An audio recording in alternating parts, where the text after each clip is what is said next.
On the last part of Bardock After, instead of being killed by Frieza, he was saved by a Yardrat and spent the next few months training over there. This led to him surpassing what is considered to be the average Saiyan power, learning instant transmission, and most importantly, wanting to get revenge on Frieza. A story created by young Gigi, this is Bardock After, Part 2. The story begins on a random planet that is home to Frieza's soldiers. Through instant transmission, Bardock has been tracking down the energy of Frieza's army, and ever since he left Yardrat, he has been slowly exterminating all of Frieza's men. It also says that because of his training with the Yardrats, Bardock now has a max power level of 1.5 million. As soon as he finishes taking down another Frieza planet, he senses a familiar energy, and it turns out that it's another Saiyan. We get introduced to him, and his name is Papol. He comes from a royal bloodline, a lot like Vegeta, but he's got the personality of Gohan. He mostly does what he's told, and that's why Frieza decided to keep him around, because there was no way someone like Papol would ever rebel against him. When Bardock finds him, he wastes no time in saying what really happened with Planet Vegeta, because up until this point, every Saiyan who was away at the time was told Vegeta collided with a meteor. Papol is somewhat shaken up by this, but then Bardock asks him to join his side and get revenge on Frieza. Papol hesitates and he's questioning Bardock's strength because his own power level is around 15,000.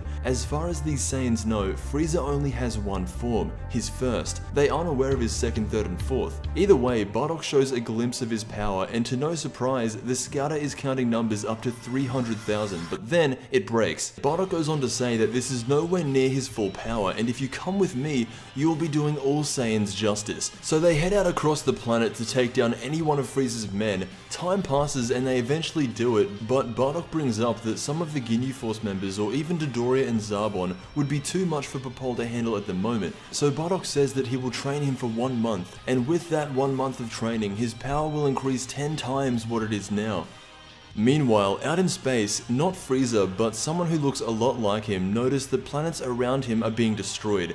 The people on the ship are trying to figure out who or what it is, but every time a planet gets destroyed, the power level vanishes. This isn't Frieza, this is someone who works under Frieza, and the planets that Bardock and Papol have been destroying have all been a part of this guy's territory. Right now, they're on Frieza planet number 8, and since a week has passed since they've been training, they have been able to track them both down. Switching back to Bardock, he says something very real, and not something people would usually associate with him. He says that at the rate his power is increasing, he and Papol will have no problem conquering the universe. So if Bardock ever gets revenge on Frieza, that will be his next goal. It really points out that Saiyans aren't good people. Even after everything he's seen Frieza do, Bardock would be willing to do it too if he had the power. That's actually one of the things that makes Goku so interesting. It wasn't until him that Saiyans in Universe 7 really started becoming good. As Bardock is thinking to himself, the two fighters have been sent down to kill him. These guys are around the strength of the Ginyu Force, and it's pretty much your average Dragon Ball fight. Bardock lets Papol fight them 2-on-1 because he thinks it'll be good training. The battle goes on for a while, but over time, Papol starts getting overpowered.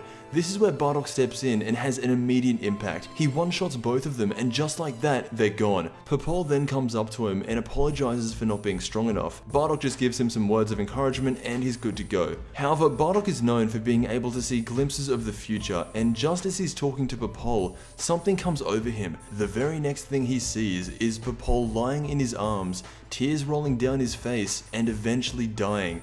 That is where part 2 of Bardock After ends. When part 3 comes out in English, I'll cover it as soon as possible because I really like where this story is going. It's showing Bardock as a real Saiyan, vicious and bloodthirsty. Anyway, that was Bardock After part 2. Again, this story was created by young Gigi, the guy who worked on a little bit of Dragon Ball AF. The way this story is going and the way I think it's going to end, I might like this more than the original because it expands on who Bardock is as a Saiyan, and it hints that if he did kill Frieza, he would have been just as bad. But I want to thank you so much for watching, and I will see you in the next Dragon Ball video.